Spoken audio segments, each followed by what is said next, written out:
Hello everyone, வாங்க இன்றைக்கி நம்ம வீடியோவில் என்ன பார்க்க போகிறோம் பார்த்தீங்கன்னா 2025 விவசாயம் தாங்க. 2024 விவசாயம் வீடியோ எடுத்திருந்தேன், என்னால் வீடியோ போட முடியல. அந்த வீடியோவும் வச்சுருக்கிறேன், தொடர்ந்து வீடியோ பாருங்கள். இப்போ பார்த்தீங்கன்னா தண்ணி ஃபுல்லாக வெட்டி விட்டுருக்காங்க பாருங்கள், தெப்ப குளமாக இருக்குது பாருங்கள். இதுக்குள்ளே பார்த்திங்கன்னா பயிர் இருக்குது. இது பயிர் பார்த்திங்கன்னா 5 நாள் பயிருங்க, சிறு பயிர். போன வருஷத்துக்கு இந்த வருஷத்துக்கு நிறைய வித்தியாசங்க. இந்த வருஷம் பார்த்திங்கன்னா 2 நாளில் பயிர் முளைச்சி 2 நாளில் பார்த்திங்கன்னா கனமழை பெஞ்சு நிறைய அளவுக்கு மழை பெஞ்சிருச்சு. அதனால் பயிரெல்லாம் நல்லா மூழ்கிருச்சு, தண்ணி வெட்டி விடுற நிலமையில வந்துருச்சு. தண்ணி ஃபுல்லாக வெட்டின உடனே பார்த்திங்கன்னா தண்ணி இல்லாமல் சுத்தமாக காஞ்சிருச்சு. இப்போ கம்மாயிலேருந்து தண்ணி பாய்ச்சுற அளவுக்கு வந்துருச்சுங்க.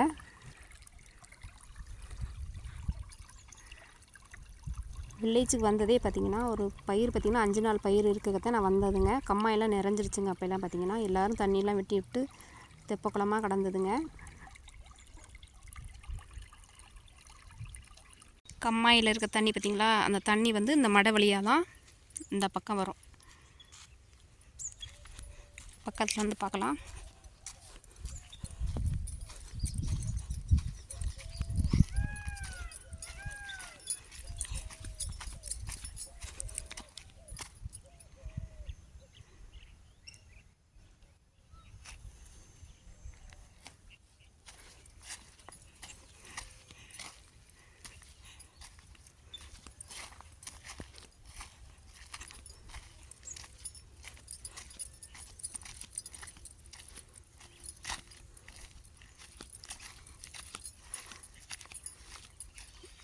அந்த மடைக்கு இந்த மடைக்கு சென்டர் பார்த்திங்கன்னா பாதை இருக்கும், கரை கம்மாக்கரை.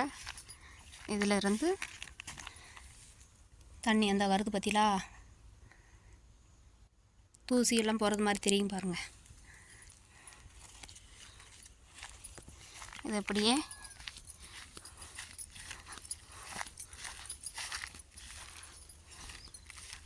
அவங்கவுங்க வயலுக்கு தண்ணி பாயும்.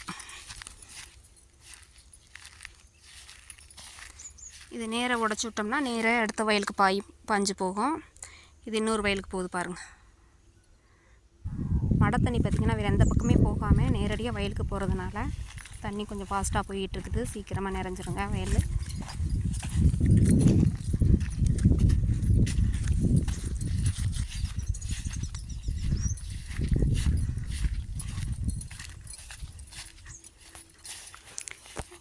இந்த வாய்க்காலில் பார்த்திங்கன்னா 2 பக்கமே காங்கிரீட் போட்டிருக்காங்க பாருங்கள்.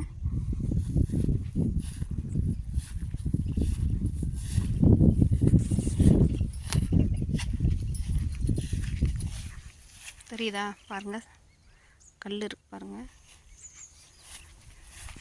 ஒவ்வொருத்தரும் பார்த்திங்கன்னா சீக்கிரமாகவே உரம் கொடுத்துட்டாங்க, களை இது கொடுத்ததுனால. நம்ம பார்த்திங்கன்னா இப்போ தான் சிறு பயிராக இருக்குது, தண்ணி பாய்ச்சினா மட்டும்தான் நம்மளுக்கு உரமே கொடுக்க முடியும். இல்லைன்னா பயிர் சிறு பயிராக தாங்க அப்படியே தாங்க இருக்கும். எப்படா மழை பெய்யும் தான் எதிர்பார்த்துட்டு இருக்க முடியும். களை மருந்து மணலில் கலக்கி போட்டாங்க பார்த்திங்களா, அவங்களுக்கு எல்லாமே களைகள் ஆரம்பிச்சிருச்சு. மறுபடிக்கும் திரும்ப நல்லா வளர ஆரம்பிச்சிருச்சு. மழை இல்லாதனால நம்மளுக்கு கண்ட்ரோல் ஆயிடுச்சுங்க, களையெல்லாம் கிடையாது. அதோட நம்ம வயலில் பார்த்திங்கன்னா பயிர் கம்மியாக இருக்குது, அதனால் பறித்து நடுற அளவுக்கு தண்ணி வேணும்.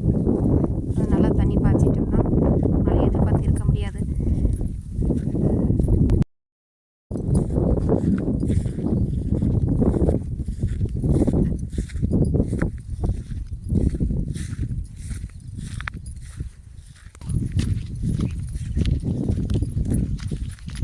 அவங்கவுங்க வயலுக்கு பார்த்திங்கன்னா தண்ணி போகணும் அப்படின்னா வாய்க்காலை வெட்டிக்கிடுவாங்க.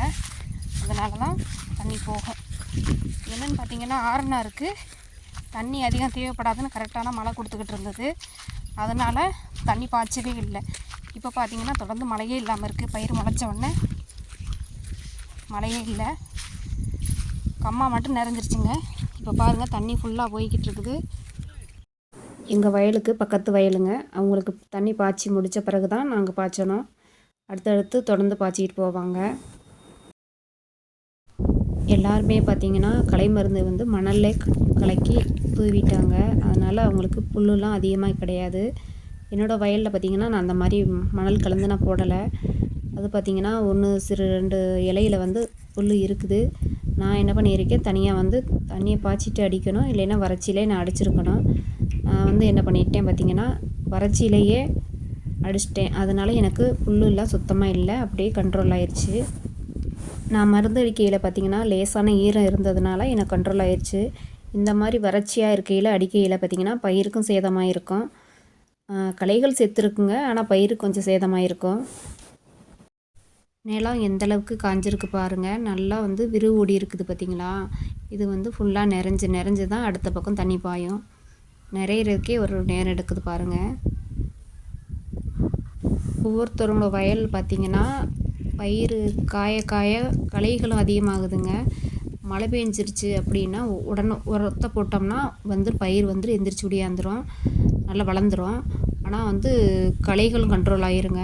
ஆனால் நிலம் வந்து காய என்ன ஆகுது பார்த்திங்கன்னா புல்லுடைய வளர்ச்சி பார்த்திங்கன்னா அதிகமாகும்.